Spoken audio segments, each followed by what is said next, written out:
Puji nama Tuhan, bertemu kembali di ibadah online pada hari ini. Mari kita persiapkan hati kita untuk kita memasuki dalam hadirat Allah. Haleluya. Terima kasih Tuhan, terima kasih Bapa. Kami siap menyembah-Mu Tuhan.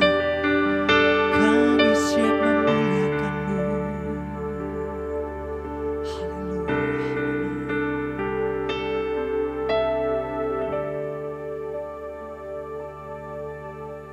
Alam semesta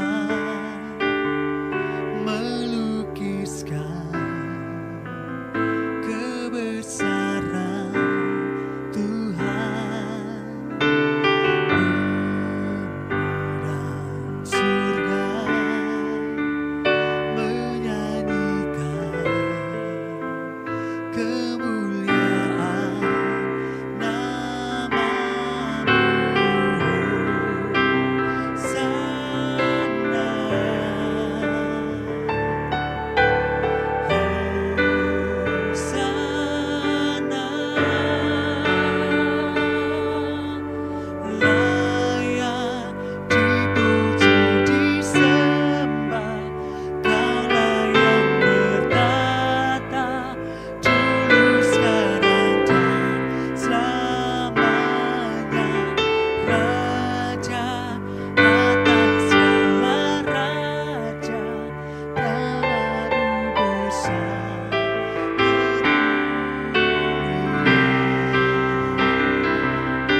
Mari bersama-sama katakan alam semesta. Alam semesta melukiskan kebesaran Tuhan. Bumi dan surga menyanyikan kemuliaan nama-Mu.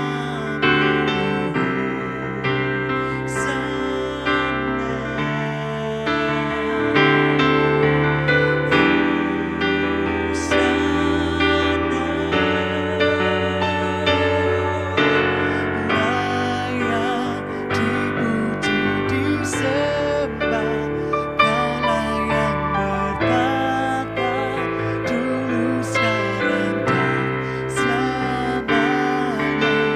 Raja atas segala raja, nama-Mu besar termulia. Katakan layak dipuji disembah, layak dipuji disembah, Kaulah yang bertata dulu sekarang dan selamanya. Raja atas segala raja, nama-Mu besar termulia. Nama-Mu besar termulia. Nama-Mu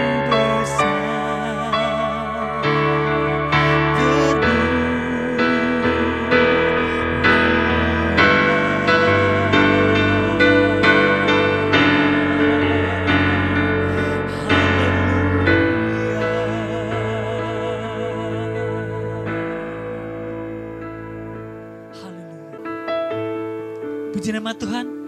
Saat ini kita akan mendengarkan kebenaran firman Tuhan yang akan disampaikan oleh hambanya Ibu Pendeta Esther Budiono. Waktu dan tempat saya persilakan. Haleluya. Mari kita berdoa untuk kebenaran firman Tuhan yang sebentar kita akan bersama-sama mendengarnya. Bapa kami yang ada di dalam surga, kami datang kepadamu Tuhan, berikan kepada kami telinga seorang murid, hati seorang murid. Dan berilah kepada kami Tuhan kemauan, berikan kepada kami satu kemampuan untuk kami boleh menjadi pelaku-pelaku dari setiap firman yang kami mendengar saat ini. Tuhan, kami rindu Tuhan sendiri yang berbicara atas kami.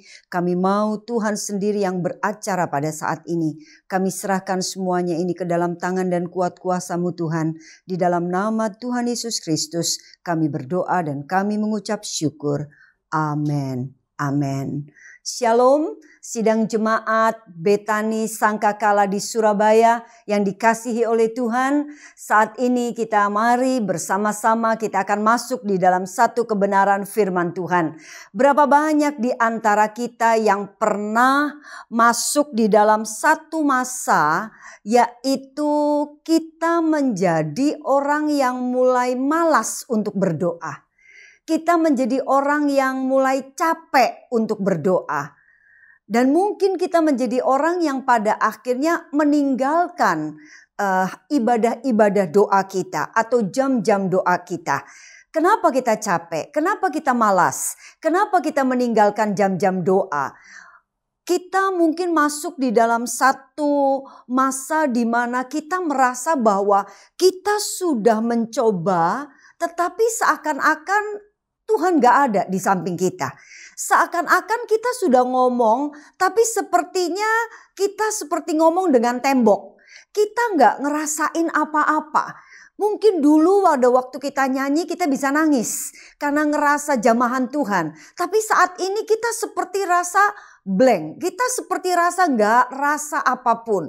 Kita berdoa seakan-akan cuma sampai di langit-langit dan kemudian turun lagi, mentok, gak nembus. Seakan-akan seperti itu. Kita betul-betul merasa seperti tidak bisa merasakan kehadiran, tidak bisa merasakan jamahan, tidak bisa mendengar suara Tuhan sama sekali.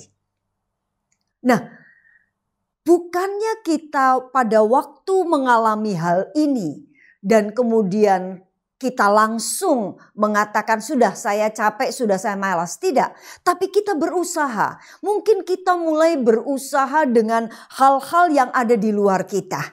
Kita mulai mungkin berpikir, oh ya mungkin musiknya yang kurang kena. Mungkin WL-nya yang kurang oke. Mungkin waktunya yang kurang tepat. Mungkin suasananya yang kurang mendukung.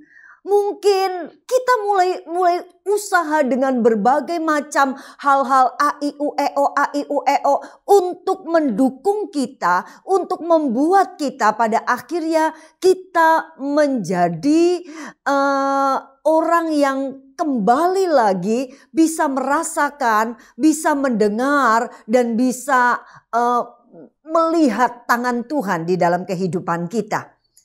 Tapi waktu kita coba dengan ini, kita juga gagal. Tidak sama sekali mendukung untuk kita bisa seakan-akan mendekat kepada Tuhan. Seakan-akan bisa mendengar suara Tuhan. Kita mulai berubah lagi, mungkin ada sesuatu di dalam diri kita. Kita mungkin merasa seperti, apa aku salah ya? Apa aku dosa ya? Apa aku lagi tidak berkenan ya di hadapan Tuhan? Apa Tuhan lagi marah ya sama aku? Apa gimana ya? Dan kita mulai berusaha untuk hidup benar. Agar supaya kita bisa connect lagi dengan Tuhan. Kita mungkin mulai coba mungkin berpuasa. Mungkin dengan cara kita berpuasa pada akhirnya kita bisa lebih memperkenan Tuhan. Kita sudah lakukan berbagai macam cara tetapi hasilnya tetap mentok. Seakan-akan saya mau mengatakan kita berada di dalam satu masa berdoa di padang pasir. Berdoa di padang pasir. Sejauh mata memandang seakan-akan tidak ada sesuatu yang berbeda. Kita terus berada di dalam masa-masa yang tidak enak sama sekali. Pada waktu ini terjadi di dalam kehidupan kita. Apa yang kita pikir? apa yang kita responi? Kita mulai merenungkan seperti apa dan bersikap seperti apa pada waktu ini terjadi di dalam kehidupan kita. Apakah kita mulai capek, kita mulai malas, dan kita mulai meninggalkan doa? Apakah kita terus berkutat mencari kesalahan demi kesalahan kita, atau kita mulai marah dengan Tuhan? Mari bersama-sama kita akan melihat di dalam Mazmur pasalnya yang ke-10. Ayat yang pertama mengatakan demikian. Mengapa engkau berdiri jauh-jauh ya Tuhan dan menyembunyikan dirimu dalam waktu-waktu kesesakan? Pasal yang ke-13 ayat yang kedua demikian. Berapa lama lagi Tuhan kau lupakan aku terus menerus? Berapa lama lagi kau sembunyikan wajahmu terhadap aku? Ayat yang keempat. Pandanglah kiranya, jawablah aku ya Tuhan Allahku. Pasal yang ke-22 ayat yang kedua mengatakan, Allahku, Allahku, mengapa engkau meninggalkan aku? Aku berseru tetapi engkau tetap jauh dan tidak menolong aku.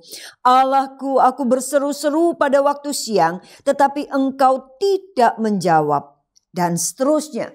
Kalau kita membaca, ini adalah Mazmur yang dinaikkan oleh Daud. Pada waktu itu kita tahu siapa Daud. Daud adalah orang yang dekat dengan hati Tuhan. Daud adalah orang yang begitu taat kepada apa yang Tuhan perintahkan kepada dia, kepada Daud. Daud adalah tipe orang yang sungguh-sungguh di dalam Tuhan. Tetapi kita melihat ternyata Daud ada di dalam satu masa di mana dia merasa bahwa Tuhan menyembunyikan wajahnya. Dia merasa bahwa Tuhan meninggalkan dia. Dia merasa bahwa Tuhan jauh. Dia merasa bahwa Tuhan tidak menjawab seru doanya. Dia merasa bahwa dia ditinggalkan pada waktu dia kesesakan. Dia merasa bahwa seakan-akan dia sendiri dan Tuhan seperti tidak peduli sama sekali. Pernahkah kita masuk di dalam masa yang seperti ini? Saya mau mengatakan bahwa pada waktu kita baru-baru di dalam Tuhan, kita tidak akan mengalami hal seperti ini. Tidak. Kalau baru-baru di dalam Tuhan kita mengalami seperti ini, pasti kita sudah tinggalkan Tuhan. Tetapi hal-hal yang seperti ini justru terjadi kepada orang-orang yang sudah punya pengalaman doa yang jauh dengan Tuhan. Justru hal-hal seperti ini terjadi kepada orang-orang yang dekat dengan Tuhan. Seperti Daud. Daud ada di dalam satu masa dan dia merasa seperti yang tadi kita baca. Nah, saya mau mengatakan begini, bahwa apa yang kita rasa adalah rasa. Apa yang kita rasa tidak sama dengan kenyataan. Pada waktu kita merasa Tuhan jauh, apakah kenyataannya Tuhan jauh? Pada waktu kita merasa Tuhan menyembunyikan wajahnya dan Tuhan melupakan kita dan Tuhan meninggalkan kita, kenyataannya apakah benar Tuhan meninggalkan kita? Tuhan jauh dari kita. Tuhan menyembunyikan wajahnya dari kita. Ini adalah sesuatu hal yang berbeda. Apa yang kita rasakan dengan apa faktanya adalah sesuatu yang berbeda. Karena kita tahu Tuhan tidak akan pernah meninggalkan dan membiarkan kita. Tuhan tidak pernah jauh dari kita. Tuhan tidak pernah menyembunyikan wajahnya daripada kita. Nah, kenapa Tuhan izinkan ini terjadi di dalam kehidupan kita? Di sini saya mau membahas, sebetulnya waktu Tuhan izinkan ini terjadi di dalam kehidupan kita, Tuhan sedang memiliki satu rancangan yang jauh lebih baik. Satu hal yang jauh lebih besar terjadi di dalam kehidupan kita. Tuhan sedang mau menaikkan kita kepada level yang lebih tinggi. Tuhan mau kita naik kelas di dalam hal berdoa. Sebetulnya pada waktu ini semua terjadi, pada waktu kita merasa bahwa kita sudah mencoba AIUEO, pada waktu kita sudah melakukan macam-macam hal, tetapi kita seperti merasa ditinggalkan, merasa sendiri, merasa tidak bisa merasakan apapun di dalam Tuhan. Sebetulnya ini adalah satu masa di mana Tuhan sedang melakukan pemurnian di dalam pengiringan kita kepada Tuhan. Tuhan sedang memurnikan kehidupan pengiringan kita kepada Tuhan. Tuhan sedang memurnikan hal-hal di mana kita berdoa kepada Tuhan. Tuhan sedang memurnikan kehidupan spiritual kita. Hal apa yang Tuhan sedang mau memurnikan? Hal yang pertama yang Tuhan sedang memurnikan adalah Tuhan mau kita menjadi orang-orang yang tidak lagi tergantung kepada hal-hal yang ada di sekitar kita. Kita tahu ada cukup banyak orang-orang yang kalau di gereja waktu rame-rame, kemudian full band, kemudian WL-nya oke, suasananya mendukung, dia seperti bisa connect dengan Tuhan. Seperti langsung toeng cepet begitu ya. Mungkin cuma butuh waktu 5 menit terus kemudian sudah langsung online dengan Tuhan. Ya, mungkin ada juga yang butuh waktu 10 menit langsung bisa online dengan Tuhan. Tetapi bagaimana pada waktu di rumah? Pada waktu di rumah tidak ada full band. Pada waktu di rumah tidak ada lagi worship leader. Pada waktu di rumah mungkin kita tidak ada rame-rame orang, cuman kita sendirian. Pada waktu kita di rumah, apakah kita masih bisa online dengan Tuhan? Apa waktu kita sudah tidak ada hal-hal yang ada di sekitar yang biasanya kita perdebatkan itu ya? Apakah dengan tidak adanya itu kita masih bisa bersekutu dengan Tuhan, kita masih bisa connect dengan Tuhan, kita masih bisa merasakan jamahan Tuhan. Ini yang Tuhan sedang mau memurnikan. Tuhan gak mau kita jadi orang yang bergantung. Kalau ada WL-nya bagus baru kita bisa. Kalau full band baru kita bisa. Kalau suasananya begini baru kita bisa. Tuhan sedang mau mengambil semuanya ini. Tuhan sedang mau membawa kita kepada satu masa di mana pada waktu tidak ada semuanya itu, kita masih bisa berhubungan dengan Tuhan. Tuhan mau pada waktu kita terbaring di tempat tidur, mungkin di rumah sakit, di mana tidak ada siapapun. Kita tidak bisa mendengar apapun. Tuhan mau kita masih bisa berhubungan dengan Tuhan. Tuhan juga mau sedang mengambil ketergantungan kita dengan hal-hal yang ada di dalam diri kita. Kita kadang-kala merasa bahwa kalau Tuhan menjawab doa kita karena kita hidup benar. Kalau Tuhan lakukan ini karena saya berpuasa. Karena saya orang yang punya spiritual lebih tinggi dari yang lain. Kalau saya dijawab begini dan kamu tidak dijawab. Karena saya puasa. Karena saya hidup benar. Karena saya berkenan. Karena saya begini. Dan akhirnya kita menjadi orang yang lupa bahwa pada waktu Tuhan menjawab doa kita, seakan-akan itu sebagai imbalan dari hidup benar kita. Sebagai barter dari puasanya kita. Dan kita tidak lagi menganggap bahwa Tuhanlah yang memberikan semua itu. Itu semua adalah kasih karunia Tuhan. Dan bukan karena hidup benar kita. Dan bukan karena puasanya kita. Kita bisa kejebak kalau di sini. Kalau kita terus bergantung kepada hal-hal yang di luar, kita akan menjadi orang yang sangat suka kritik. Kita akan menjadi orang yang, kok WL-nya begini? Kok suasananya begini? Kok gerejanya begini? Kok lagunya begini? Kok musiknya begini? Ntar begitu mati lampu, semua full band gak bisa jalan, kita gak bisa berdoa. Pada waktu WL-nya gak ada, WL-nya mungkin sakit, tenggorokan, terus kita gak bisa beribadah. kita nggak bisa menyembah Tuhan. Nah Tuhan lagi mau mengangkat ini. Tuhan gak mau kita jadi orang-orang yang terus berkutat dengan itu. Tuhan juga lagi mau membawa kita kepada satu tahap di mana kita ini gak boleh sombong. Apakah karena kebenaran kita? Apakah karena puasa kita? Maka kita akhirnya dijawab doanya. Maka kita bisa mendengar suara Tuhan. Tuhan lagi mau angkat ini. Tuhan mau dimanapun kita berada, dalam suasana apapun, Tuhan mau kita nggak tergantung dengan semuanya itu. Kita menjadi orang-orang yang bisa online dengan Tuhan.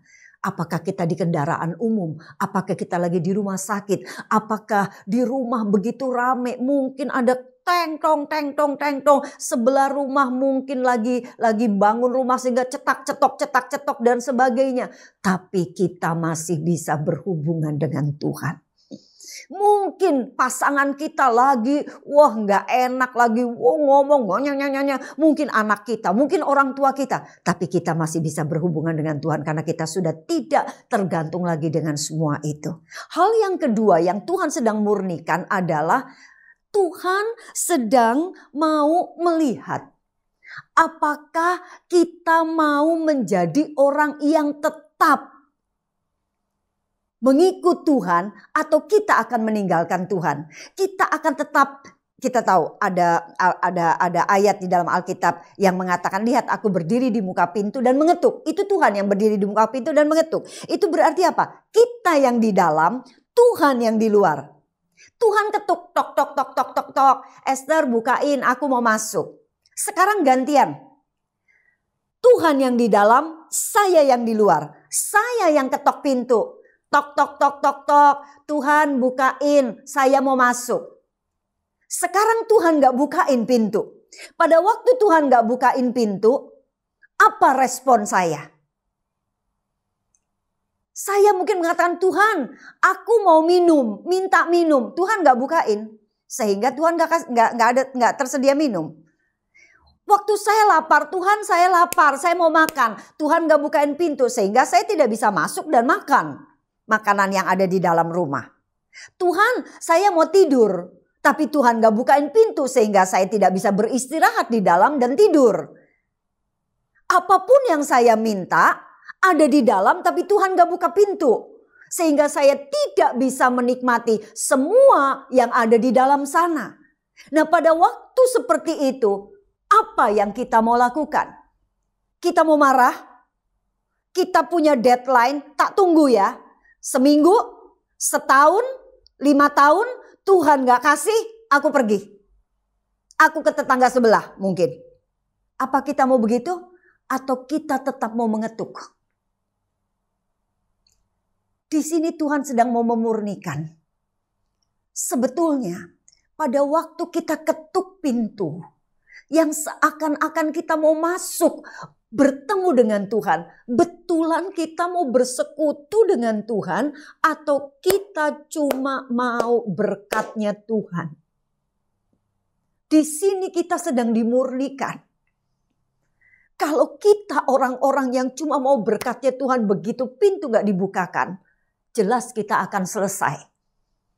Kita akan mencari yang lain, sumber yang lain yang bisa memberikan itu kepada kita. Mungkin dunia bisa memberikan itu kepada kita. Tetapi di sini Tuhan sedang memurnikan yang kita cari berkatnya Tuhan atau yang kita cari adalah Tuhannya. Pada waktu pintu tidak dibukakan, bisakah kita tetap mengatakan, Tuhan, aku tidak akan meninggalkan tempat ini. Aku akan tetap berdiri di muka pintu. Karena aku tahu satu kali Tuhan pasti bukakan. Ini bukan bicara soal aku mau minta A, I, U, E, O. Bukan. Bukan mau minta berkat. Aku minta dibukakan karena sungguh-sungguh aku mau berjumpa dengan Tuhan. Tuhan sedang mau memurnikan kita kedua hal ini. Dan pada waktu kita menjadi orang-orang yang terus berdiri di muka pintu. Dan kita tidak tergantung dengan A, I, U, E, O yang ada di sekitar kita atau di dalam kita. Pada akhirnya, pada waktu masa-masa padang pasir ini, kita akan menemukan, kita akan muncul sebagai satu pribadi. yang sabar. Yang pada waktu kita berdoa, kita tidak memberikan deadline kepada Tuhan. Kita akan menjadi satu pribadi yang tekun berdoa. Karena bagian kita adalah berdoa dan berdoa saja. Kita akan menjadi satu pribadi yang rendah hati, gak sombong. Karena kita tahu kalau kita dapat itu semua karena anugerah Tuhan dan bukan karena kita. Kita akan menjadi orang-orang yang hanya melihat bahwa Tuhan yang termanis di dalam kehidupan kita. Kita akan melihat bahwa sungguh saya cuma perlu Tuhan. Dan kita bisa mengatakan Tuhan yang termanis. Tuhan yang mengasihi aku. Kita bisa mengatakan, yes, Jesus love me. Yes, Jesus love me. Yes, Jesus love me. The Bible tells me so. Kita bisa mengatakan bahwa Tuhan sangat mengasihi sehingga aku tidak akan pernah meninggalkan di muka pintu ini sampai Tuhan membukakan. Dan kalau kita tahu, Daud pada waktu dia mengatakan, Tuhan kenapa lupa? Tuhan kenapa begini? Tuhan kenapa meninggalkan aku? Kita baca terus. Kalau kita kembali lagi di dalam Mazmur pasal 22 ayat yang ke-25. Pada akhirnya Daud mengatakan ini, sebab ia tidak memandang hina ataupun merasa jijik kesengsaraan orang yang tertindas. Dan ia tidak menyembunyikan wajahnya kepada orang itu. Dan ia mendengar ketika orang itu berteriak minta tolong kepadanya. Dan kalau kita melihat di dalam pasalnya yang ke-10, kembali lagi pasal 10 ayatnya yang ke-17 terkatakan demikian. Keinginan orang-orang yang tertindas telah kau dengar ya Tuhan. Engkau menguatkan hati mereka. Engkau memasang telingamu. Di sini kita melihat pada akhirnya walaupun awalnya Daud mengatakan begitu-begitu dengan Tuhan. Tetapi kemudian mengatakan Tuhan aku tahu engkau mendengar. Aku tahu engkau menjawab. Aku tahu engkau tidak pernah memandang hina. Dan engkau selalu tanganmu menolong. Mari kita mau terus saja. Waktu kita ada di dalam masa seperti ini. Mari kita menjadi orang-orang yang tidak langsung cabut. Kita menjadi orang-orang yang tetap saja berdoa saja, berdoa saja. Ingat pemurnian. Kita dibebaskan dari ketergantungan kita kepada hal-hal yang di luar kita. Hal-hal yang di dalam kita. Dan biar kita menjadi orang-orang yang cuma fokus kepada Tuhan saja. Kalau kita tahu berapa banyak orang berdoa bukan untuk mencari Tuhan, tetapi mencari berkatnya Tuhan. Berapa banyak orang berdoa bukan untuk mencari kehendak Tuhan, tetapi mencari persetujuan kehendaknya. Biarlah kita pada waktu masuk di dalam masa padang pasir ini, kita ingat Daud. Kita mau tetap saja diam. Kita mau tetap saja masuk di dalam pemurnian ini. Sampai kita muncul menjadi pribadi-pribadi yang luar biasa. Seperti Tuhan mengatakan bahwa kita tidak perlu lagi menyembah di gunung ini, di bait ini, di bait ini. Tuhan sedang mencari penyembah-penyembah yang menyembah Tuhan di dalam roh dan kebenaran. Kita akan tundukkan kepala bersama-sama. Bapa kami yang ada di dalam surga, kami datang kepadamu Tuhan. Engkau yang menyelidiki hati kami. Engkau yang tahu persis Tuhan keberadaan kami. Tuhan murnikan kami. Murnikan kami agar kami dapat melihat. Agar kami dapat mengoreksi diri kami. Sesungguhnya pada waktu kami mengalami masa-masa seperti ini. Kami dapat berkaca. Sebenarnya kami bergantung kepada apa yang ada di sekeliling kami atau tidak. Apakah kami bergantung dengan apa yang kami mau persembahkan kepada Engkau atau tidak? Apakah kami menjadi orang-orang yang hanya tertarik dengan berkat Tuhan atau tertarik kepada pribadimu? Tuhan, melalui masa-masa padang pasir ini Tuhan, biarlah kami pada akhirnya dibentuk oleh Tuhan. Dan pada akhirnya kami menemukan diri kami menjadi satu pribadi yang Tuhan mau. Kami akan naik kelas lagi di dalam penyembahan kami kepada Tuhan. Terima kasih Tuhan. Di dalam nama Yesus Kami berdoa dan kami mengucap syukur. Amin. Amin. Puji nama Tuhan. Mari kita menyanyikan pujian hidup yang putus asa tak berarti. Karena kami yakin darah Yesus yang suci sudah mengalir di atas Kalvari. Haleluya. Hidup yang putus asa tak berarti. Jalan dengan tanpa harapan,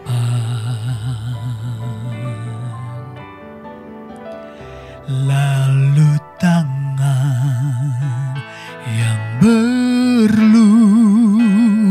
paku menjamah jadi hidup baru,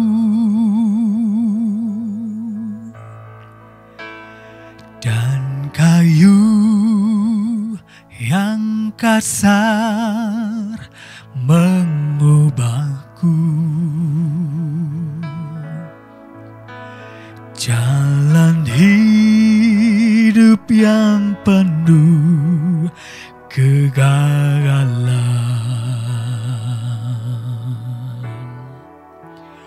ku puji Dia selama-lamanya, sebab salib mengubah hidupku, dan ku yakin darah Yesus yang suci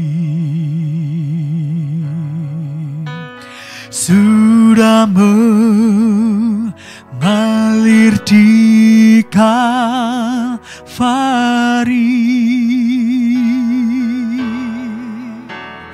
Bila zaman berlalu, dunia menderu, ku tetap pegang salib Kristus.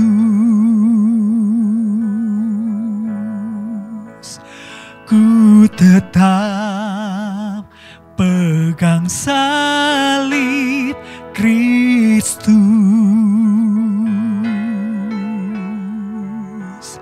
Ku tetap pegang salib Kristus.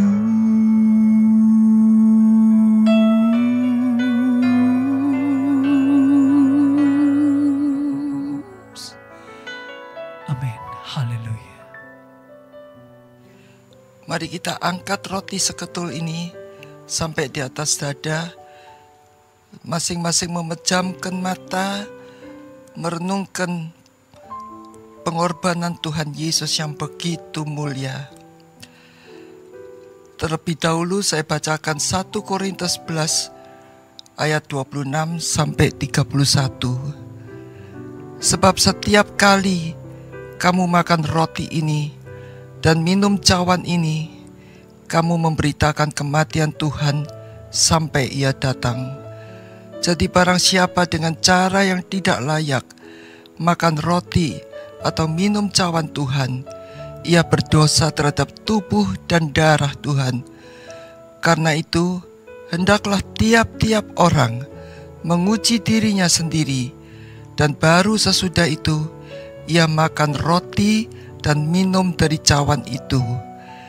Karena barang siapa makan dan minum tanpa mengakui tubuh Tuhan, ia mendatangkan hukuman atas dirinya.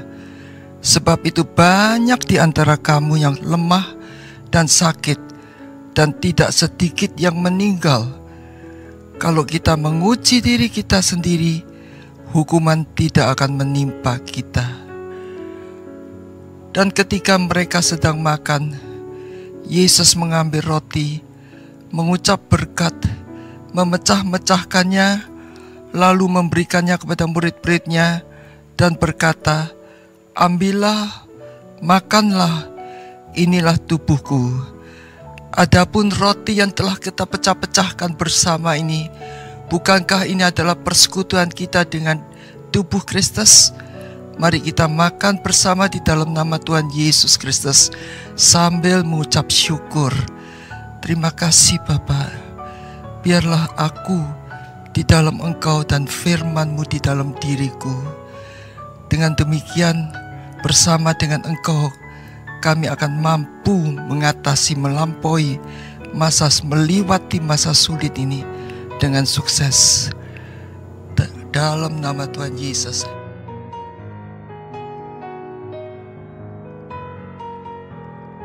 Sesudah kita makan tubuh Tuhan Yesus yang berbentuk roti seketul itu, angkat cawan yang tersedia. Sesudah itu ia mengambil cawan, mengucap syukur, lalu memberikannya kepada mereka dan berkata, "Minumlah kamu semua dari cawan ini, sebab inilah darahku, darah perjanjian yang ditambahkan bagi banyak orang untuk pengampunan dosa." Adapun cawan pengucapan syukur yang atasnya kita mengucapkan syukur ini, bukankah ini adalah persekutuan kita dengan darah Kristus? Mari kita minum bersama di dalam nama Tuhan Yesus sambil mengucap syukur dalam nama Tuhan Yesus Kristus.